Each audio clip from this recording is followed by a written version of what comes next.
12-hour shifts, 5 gym sessions a week, a daughter at home, and I still decided to launch my own business and a podcast. Here's why. So guys, welcome back to the podcast. This is episode 2 of Built Beyond the Shift. Just want to start off with saying thank you for the response in the last video. I had really positive feedback.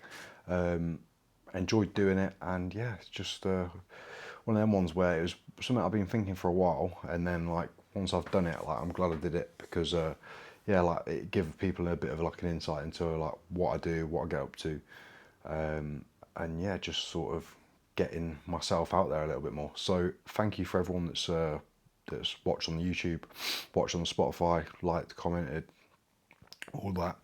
I will say, Conroy, if you're watching this, which you should be, I've listened to your comment and I've upgraded the chair. I am no longer sat on a little foldable bar stool. I now have my garden recliner set up in here. So yeah, nice cushion on it as well, so it's nice and comfy. So no more squeaking about. So it should be good quality sound without the squeaking. Yeah, so this episode it is just going to be about managing bodybuilding while working shifts. As I explained in the last video, I obviously work as a maintenance shift leader at a food manufacturing site, working 12-hour shifts. My shift pattern is, they call it like a continental shift pattern. So I do, like for example, I've worked this week, I've done Wednesday, Thursday, obviously today being Thursday. Then I'll have Friday, Saturday, Sunday off. Then I'll be back in work Monday, Tuesday. Then I'll have Wednesday, Thursday off, and then work Friday, Saturday, Sunday. So it works out on like a 2-week rotation. So every other weekend I get off, and every other Monday, Tuesday I get off. And then on the other side, it's every other Wednesday, Thursday I get off. So that just alternates week to week. But in sort of like a brief sort of roundup, I think it averages, I can't even remember the average of hours a week, but obviously they're all 12-hour shifts. 1 week I'll work 2 shifts in the week, and the next I'll work like 4, I think. So it's not too bad. I'm used to it now. I'm into the routine, and to be fair, like I've always really worked like 12-hour shifts, apart from my apprenticeship when I did 8 hours. Why this sort of like matters and to get it out there is just basically to prove to people, like, if you have a busy job, like it is not an excuse not to like go for your goals, or say you don't have the time. Like that's like the biggest misconception of like shift work, saying that you don't have time and stuff. Like if anything, you've got like a little bit more time because you're not stuck in that Monday to Friday sort of mindset. You've got midweek days where you can sort of capitalize on them and like do stuff tailored towards your wants and needs. And yeah, like although you don't get like your evenings, like your mornings, etc., you can catch up with a lot of stuff like on your off days. But yeah, so like the reality of it is, shift work, whatever shifts you're doing, day shifts, night shifts, Panama shift, continental, whatever you want to call it, you're going to be doing early starts, late finishes, pretty much, which obviously it's not the ideal situation for bodybuilding, but it's not sort of groundbreaking in the sense that it's going to limit you or it's going to stop you from doing it and sort of doing well and enjoying it. Obviously, the other key factor is going to be sleep disruption. That's probably like my biggest sort of downfall in the sort of bodybuilding, training, recovery sort of like aspect of things. Like I don't get a great amount of sleep, and it's not because I stay up late or I can't sleep. It is literally because there are not enough hours in the day. So for example, on a training day, and if I'm at work, it'll be 4:30 wake. I'll go do my cardio in the garage on the cross trainer. After that, it's like knocking on the door for 5 o'clock.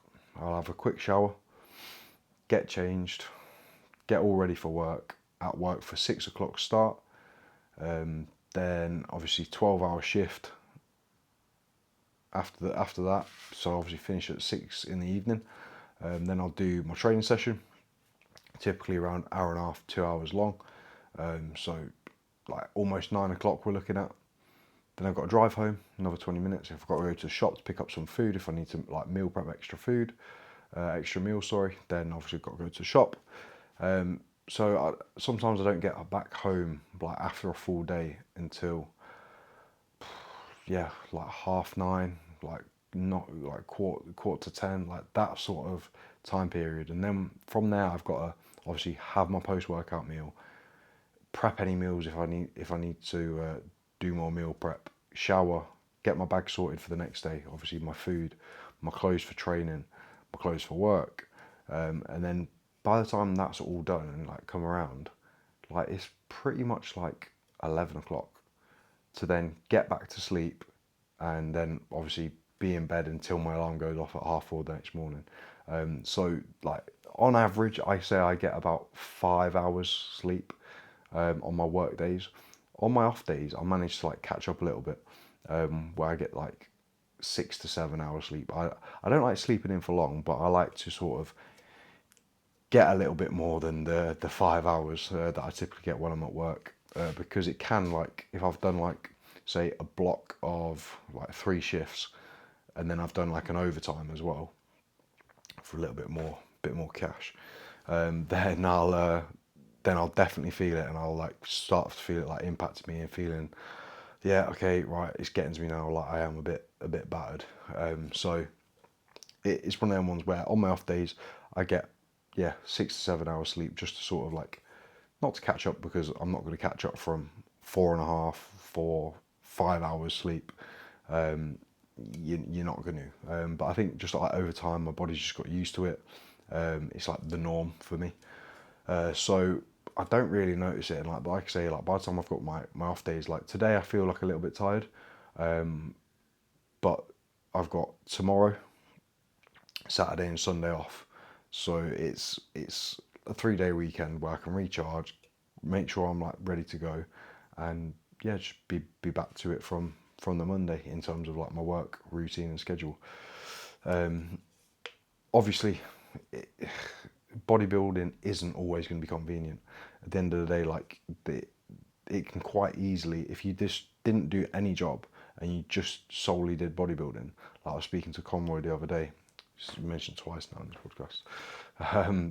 Like bodybuilding could quite easily like take up your whole day if you like focus on it. Like obviously your training, your cardio, mobility work, vacuums, meal preps, like it goes on and on and on, like posing, like there's so much that you could sort of fill your day out with if you wanted to just sort of like just do bodybuilding.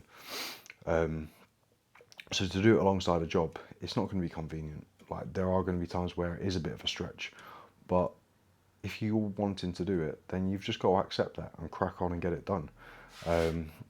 And yeah, like at the end of the day, I think if you do want to do it, you can make it a lot easier. People make it very hard for themselves, and I think it's basically just through sort of like not planning, not having a solid training schedule planned. So like not having a proper training split where they know Monday is this, Tuesday is this, Wednesday, so on and so forth.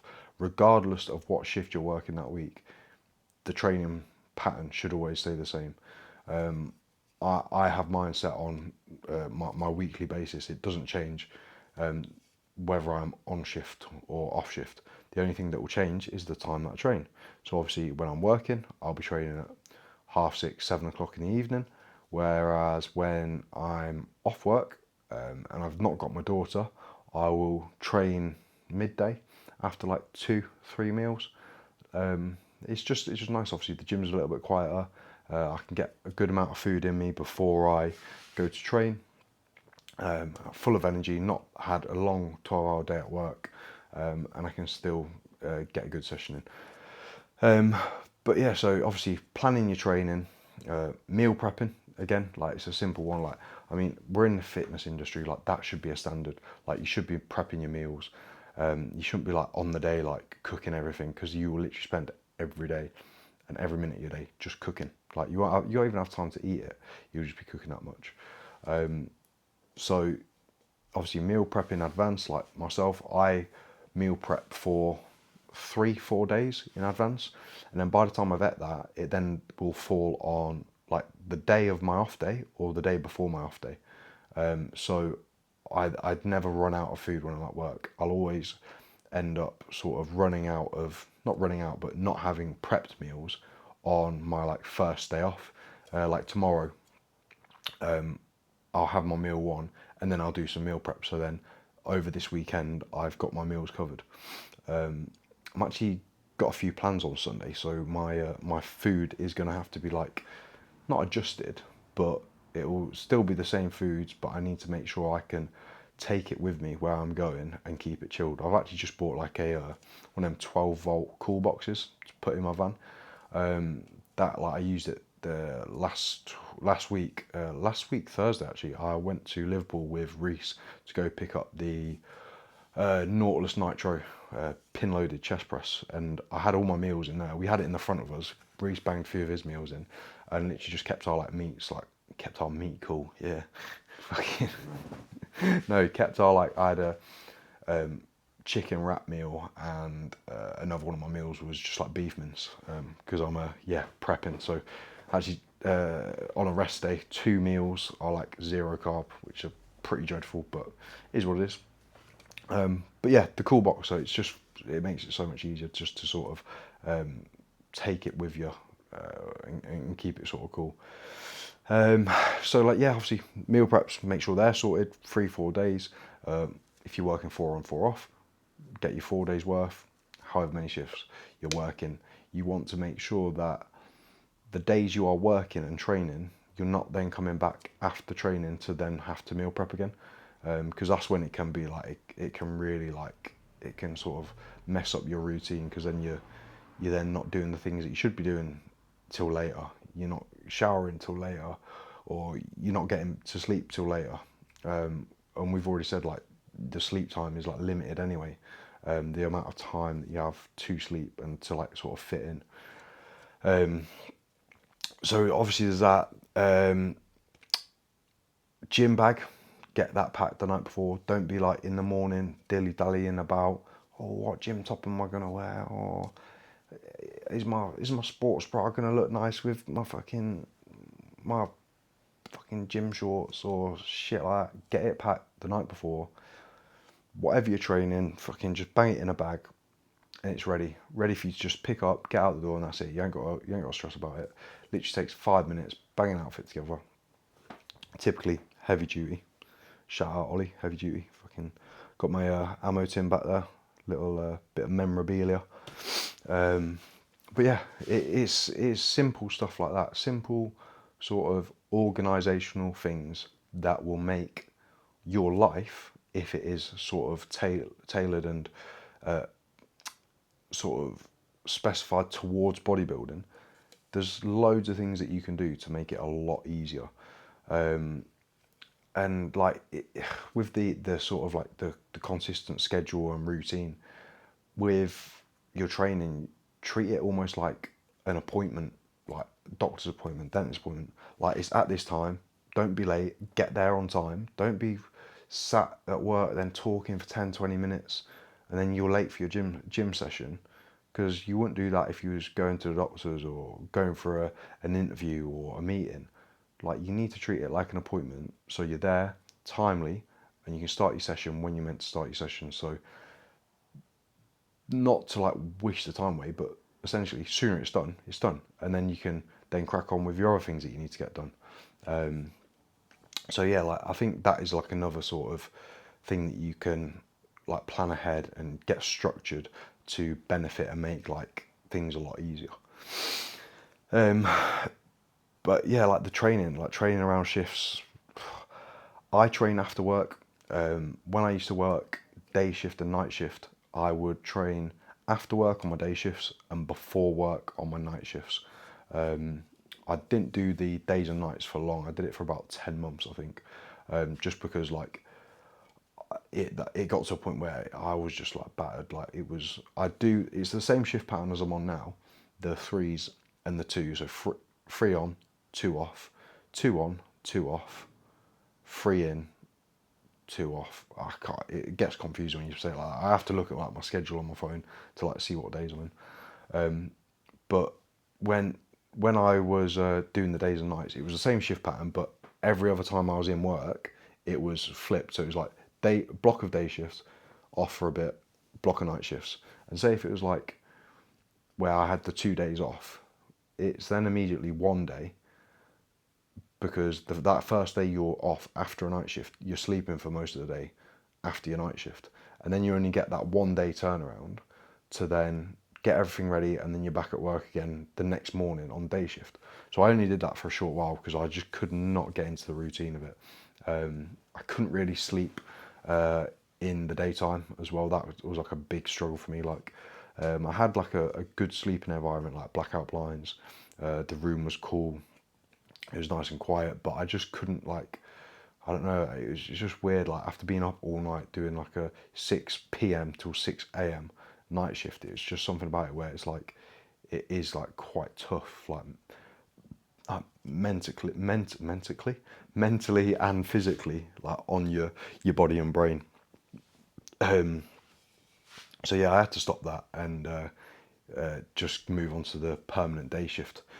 So yeah, so like now my training is always after work, and unless it's on a off day, and I will train like midday sort of time, or if it's my daughter, if I've got my daughter, I'll train.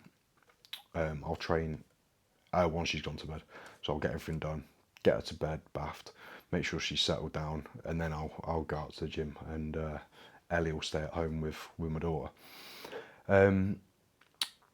But yeah, like that's another thing. Like obviously, working around the shifts, but you've got to work it around like your family life as well, relationships, children, and like I'll probably touch on that more in like another video, because that's like a whole another like topic itself. Like and another thing that like people see as like challenging, like fitting it around family time, prioritizing themselves, giving them a bit of time back. So I'll go into more depth in like a future episode on that one, because I've got like quite a good like amount to say regarding that.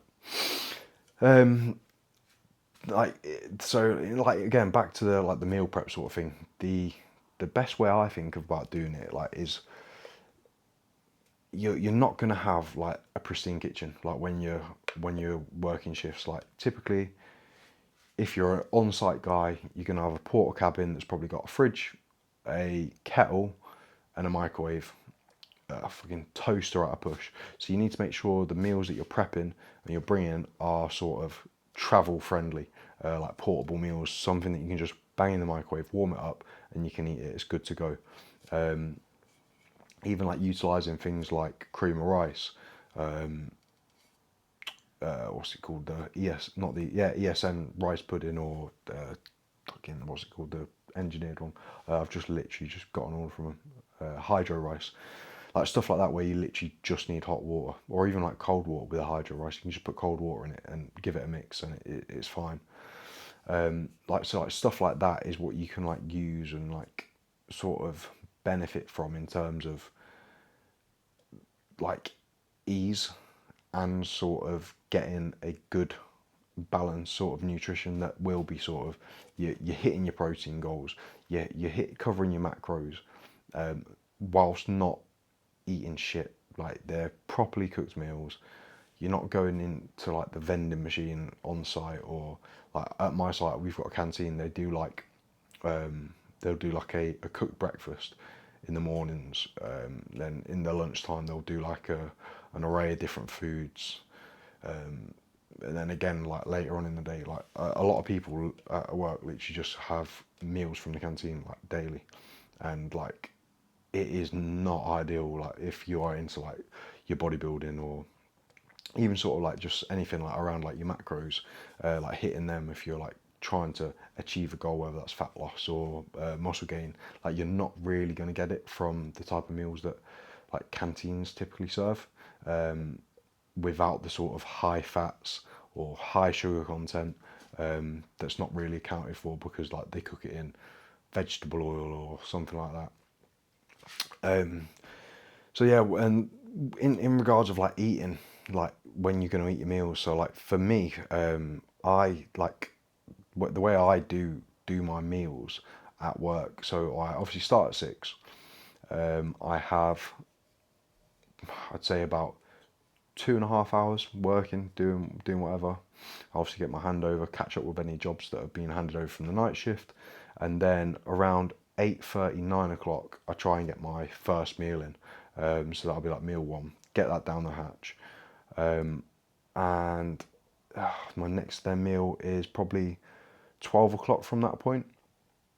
Just with like how busy sort of the day gets, and sometimes like it's not that sort of structured. Like it isn't always going to be structured like that, and I'm not in a role where I can just drop everything and be like, right, I'm going for my break. That's it. Like it's 8 o'clock. I need my meal one. Like it doesn't really work like that in the role that I'm in, because I've got like a bit of a senior role where I am like essentially managing a team of engineers.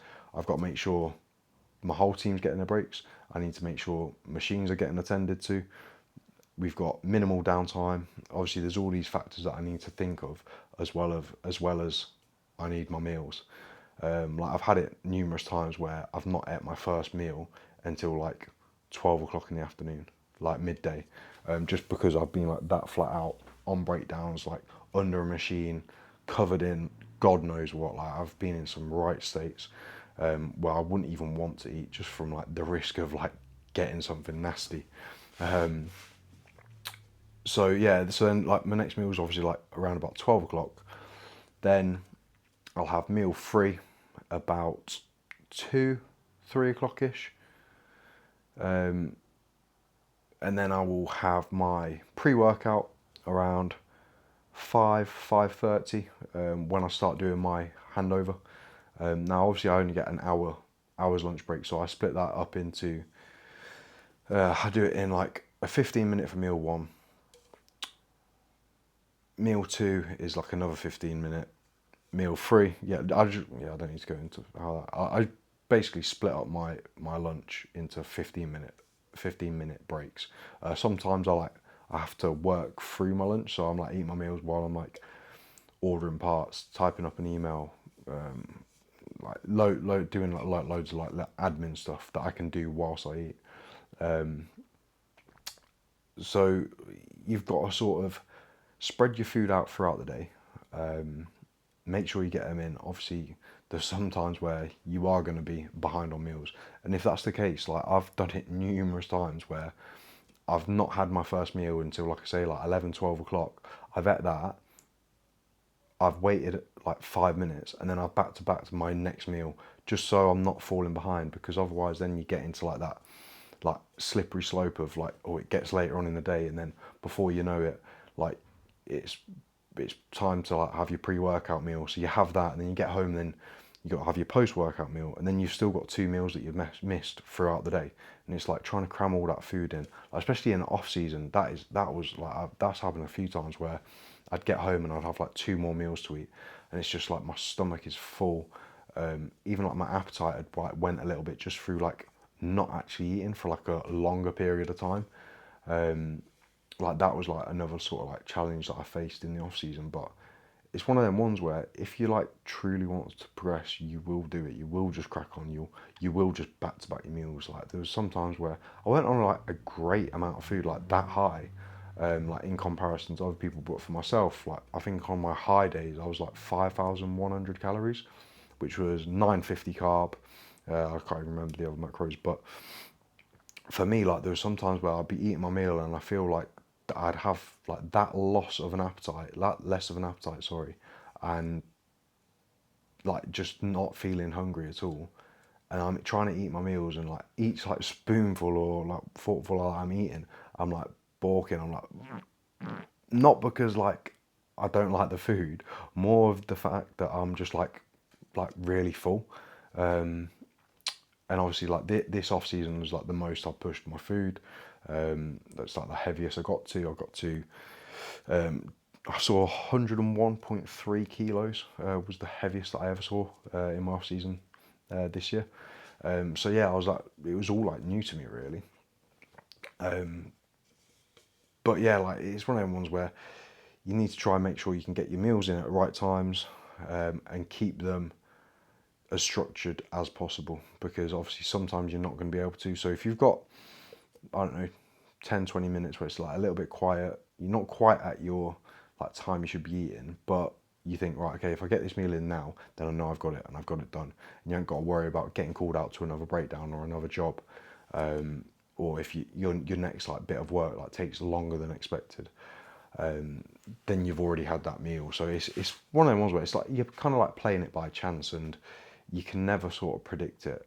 My work is very sort of like versatile in like the time of breaks we have, like even like the different times of year. Like obviously now summer, the product we make is quite like trended and it's like in season. So we are at peak and our volume of orders are going through the roof. So which means the machines are running more, they're breaking down more because they've been running for that long that they haven't been able to get a service X, Y, Z. So it is quite like unpredictable, and it makes it like a little bit difficult. As well as all that, like you've then also got to take into account staying hydrated, like trying to keep on top of your water. Like that can be a challenge as well, because like I say, if I've been on a job for like 3-4 hours in the factory, you're not, it's a food factory, you're not allowed to have like food or drink in the factory. So I potentially go without a drink for like 4 hours, and then again it's then catching up with that. So what I do to sort of prevent that from being an issue, as soon as I do my cardio in the morning, I'll have a litre of water done straight away. I'll get to work and then I'll fill up my bottle and have another litre in that first hour, and then from there just sort of drink as and when until I get to like 4 or 5 litres, and then when I train I'll have another litre anyway through like my intra. And as well, obviously not just water, I'll have coffee throughout the day, just to keep me just caffeinated, just to keep me a little bit more perky, a little bit more energy. So yeah, like black coffee, Americano, coming in clutch at the minute. I actually, in the mornings, before I do my cardio, I'll have like a double espresso out my coffee machine. I'll like bang that down, come in here, do my cardio, and yeah, like my heart's going, fucking sweating like frig. Then straight after, water's in, like hydration formula. Currently using Catalyst by Engineered Muscle, but another like favourite of mine is the HR Labs water one. The is it Great Blackcurrant? That is like a banging flavour. I do love that. So yeah, just like making sure that you're supplementing like your hydration formulas, just so that when you are drinking, you are being the most sort of hydrated as possible. Obviously, salt all your meals, to make sure you get that sodium content in, because this all adds to sort of the hydration, because hydration is not just like from water, it's from all the minerals.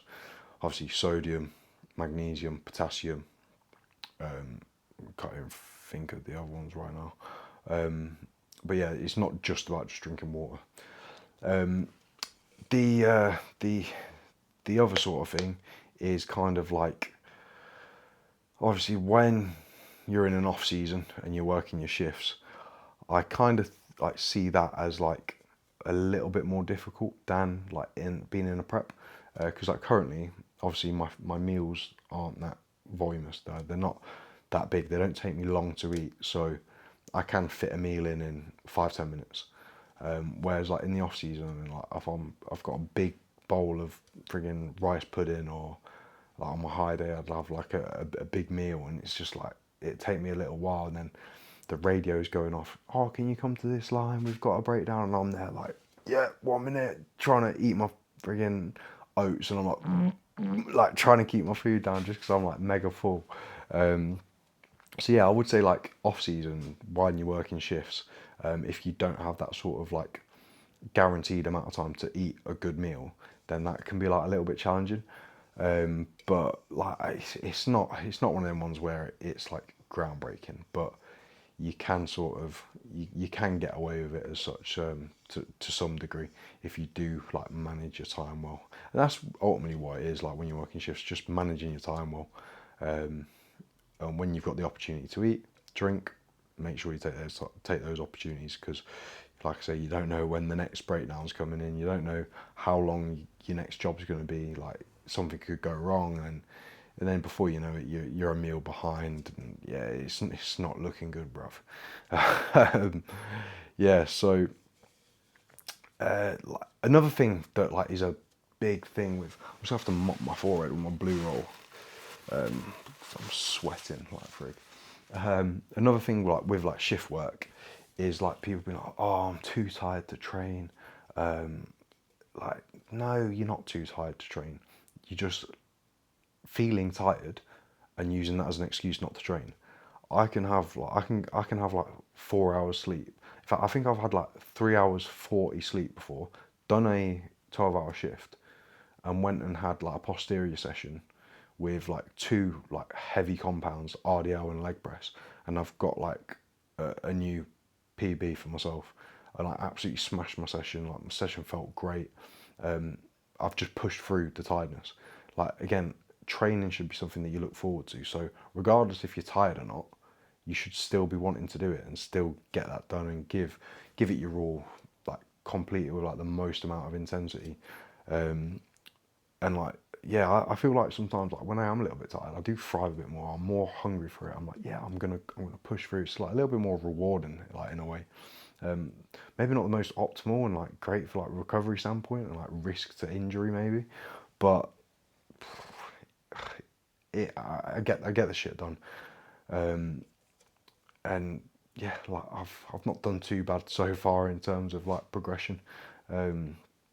So yeah, definitely one that people sort of say like they're too tired or they don't have the time. Like, they're the typical sort of things people like that work shifts sort of use as like an excuse. Which then like comes into like the mental side of things, like your discipline. Like, you need to be disciplined over motivated. Like, your motivation, that will come and go. Like, I'm not always motivated to train, to like pursue bodybuilding, but I'm disciplined to get it done because I treat it as like a job. I've got X, Y, and Z to do, so I'm going to do X, Y, Z, and I'm going to do them to the best of my ability. And like, it can also be like used, like, again, like with the mental side of things, you can use it as like a tool sort of to be used in terms of like stress relief. If you've had a busy day at work that's been stressful, you've been flat out on like breakdowns where you've really been having to think and like it's really fucking like getting at your brain. Training is simple. Like, just go there, put all your aggression into it, get all that stress out, and then it takes that weight off your shoulders. That's like I use it in that way quite regularly, and it is a good tool to be used. Again, for the mental side of things, that structure, that stability, it gives you that, and you can really get like settled and into a routine by using it that way. So yeah, like, that's it. Like, I could go on a tangent for ages. Like, we're already like half an hour in. I'm not going to bore you guys for too much longer.